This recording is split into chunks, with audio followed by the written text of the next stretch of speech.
Assalamu alaikum students. It is our first lecture of second year physics and the chapter number 1 of second year is heat. अब यहाँ मैंने लिखा हुआ है chapter number 11। तो ये कुछ इस तरीके से है कि जहाँ पर आपकी फ़र्स्ट ईयर फिज़िक्स की बुक का लास्ट चैप्टर 10 ख़त्म होता है, ये उसी से कंटिन्यू है चैप्टर नंबर 11, उस पर जैसे लिखा है। बेसिकली सेकेंड ईयर्स का ये पहला चैप्टर है हीट। और इस फर्स्ट लेक्चर में मैं आपको थोड़ा सा पहले इंट्रोडक्शन दे दूं कि हम किस तरीके से सेकेंड ईयर का कोर्स स्टार्ट करेंगे। हम one by one her topic को डिटेल में पढ़ेंगे और ज़्यादा फोकस हम उन टॉपिक्स पे करेंगे जो हमारे पेपर पॉइंट ऑफ व्यू से ज़्यादा इम्पॉर्टेंट है। अब पेपर पॉइंट ऑफ व्यू से ज़्यादा इम्पॉर्टेंट है, इसका मतलब ये कि हम उन क्वेश्चंस को भी देखेंगे कि कौन सा टॉपिक पेपर में किस तरीके से आता है, उससे रिलेटेड न्यूमेरिकल पेपर में आता है या नहीं आता, पास पेपर के क्वेश्चंस भी इन दी एंड ऑफ द चैप्टर और इन दी एंड ऑफ द टॉपिक हम उसको डिस्कस करते जाएंगे। तो पहले चैप्टर में हम जो डिस्कस करेंगे वो है heat, internal energy and temperature. तो हम मूव करते हैं सबसे पहले heat. So what is heat? Basic answer students की तरफ से आता है कि heat is a form of energy. But heat is a form of energy, okay, light is also a form of energy, sound is also a form of energy। तो heat जो है form of energy, लेकिन heat basically energy in transit है। Energy in transit मतलब heat हमेशा flow करती है hotter body से कोल्डर बॉडी की तरफ। हॉटर बॉडी से हीट हमेशा कोल्डर बॉडी की तरफ फ्लो करेगी और ये जो रास्ते में जो एनर्जी है हमारे पास, इट इज़ हीट। इसको इन डिटेल आगे एक मैंने वीडियो ऐड की है स्लाइड में, आप वो देखेंगे। अब हम नेक्स्ट स्लाइड पे मूव करते हैं। Internal energy. What is internal energy? The sum of all molecular and kinetic energy pulses in a body, it is known as internal energy. मतलब किसी भी बॉडी के अंदर जितनी भी काइनेटिक और पोटेंशियल एनर्जी है उनका जो समेशन है वो क्या है? Internal energy. बॉडी के अंदर हमेशा इंटरनल एनर्जी होती है, हीट नहीं होती, ठीक है, क्योंकि हीट एनर्जी इन ट्रांसफ़र है।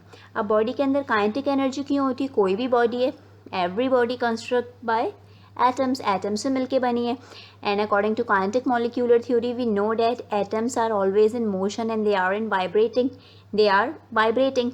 तो जब वाइब्रेट कर रहे हैं, मोशन है, मोशन की वजह से जो एनर्जी बॉडी पजेस करती है उस एनर्जी को हम क्या कहते हैं? Kinetic energy. तो इसलिए हर बॉडी में काइनेटिक एनर्जी होती है। दूसरा, अब पोटेंशियल एनर्जी बॉडी में कैसे होती है? देखिए, पोटेंशियल एनर्जी इस तरीके से होती है कि जितने भी एटम्स हैं वो आपस में इंटरमोलिक्यूलर बाउंड है, मॉलिक्यूल्स उनके एटम्स के बॉन्ड है। अब जब वो आपस में बॉन्ड हुए हुए हैं तो ये जो इंटरनल मॉलिक्यूलर बॉन्डिंग की वजह से जो बॉडी के अंदर एनर्जी आती है वो कौन सी आ जाती है? Potential energy. तो जब हम इन काइनेटिक और पोटेंशियल एनर्जी का सम करते हैं तो वो हमारे पास इंटरनल एनर्जी हो जाती है। अब आप इस वीडियो को देखें। फिज़िक्स का जो फर्स्ट लेक्चर है चैप्टर 11 का, उसमें हम ये 3 टॉपिक्स पढ़ेंगे, heat, internal energy and temperature. अब अगर मैं सबसे पहले बात करूं कि व्हाट इज़ हीट, जब भी हम नॉर्मली स्टूडेंट से पूछते हैं कि what is heat, so they commonly give us answer that heat is a form of energy. But issue is that if heat is a form of energy, okay, it is absolutely right. But if I ask what is sound, so you will also say sound is a form of energy.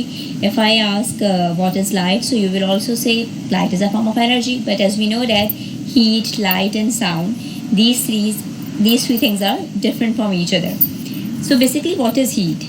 Heat is energy in transit. I said energy in transit and I emphasize on the word transit. What is transit? तो a question is that हमें ये समझना होगा कि heat जो है energy in transit है, तो वो किस तरीके से है। इसके लिए हीट के कॉन्सेप्ट को अंडरस्टैंड करने से पहले हमें थोड़ा सा इंटरनल एनर्जी को समझना होगा। अच्छा, इंटरनल एनर्जी को समझने के लिए आपको एक चीज़ पता है कि कोई भी ऑब्जेक्ट है, नाम से जाहिर है, कोई भी ऑब्जेक्ट है, जैसे यहाँ मैं सपोज़ कर लूँ कि एक कप ऑफ टी है, तो it is cup of T और चाय गर्म है तो उसमें थोड़ा सा धुआं भी निकल रहा है, तो उसके अंदर कोई ना कोई एनर्जी होगी। तो जो इसके अंदर कोई ना कोई एनर्जी होगी उसको हम नाम किसका दे रहे हैं? इंटरनल एनर्जी का। अब ये जो एनर्जी है ये किस वजह से है? हमें पता है कि every object in the universe is made up of atoms, और according to kinetic molecular theory we also know that atoms are vibrate. Atoms हमेशा मोशन में होते हैं। अगर इस तरीके से इसके अंदर एटम्स है तो ये वाइब्रेट कर रहे होंगे और इनके वाइब्रेशन की वजह से इनके अंदर एक एनर्जी होगी विच इज़ काइनेटिक एनर्जी। इनकी वाइब्रेशन की वजह से इसके अंदर एक एनर्जी होगी विच इज़ काइनेटिक एनर्जी। मतलब हर ऑब्जेक्ट जब एटम से मिलके बना है और एटम वाइब्रेट करते हैं तो उनके अंदर ड्यू टू वाइब्रेशन जो एनर्जी है वो कौन सी एनर्जी है? Kinetic energy. अब एटम्स हैं, आपस में कोई ना कोई एटम्स की बॉन्डिंग तो हो रही होती है। अब इस बॉन्डिंग की वजह से मतलब ये जो इंटरमॉलिक्यूलर बॉन्डिंग होगी उसकी वजह से जो एटम्स में जो ऑब्जेक्ट में एनर्जी होती है वो कौन सी होती है? Potential energy. So the sum of kinetic energy, all types of kinetic energy and all types of potential energy possessed by a body, it is known as internal energy of the body. अच्छा, internal energy का symbol हम U use करेंगे इस chapter में, ठीक है?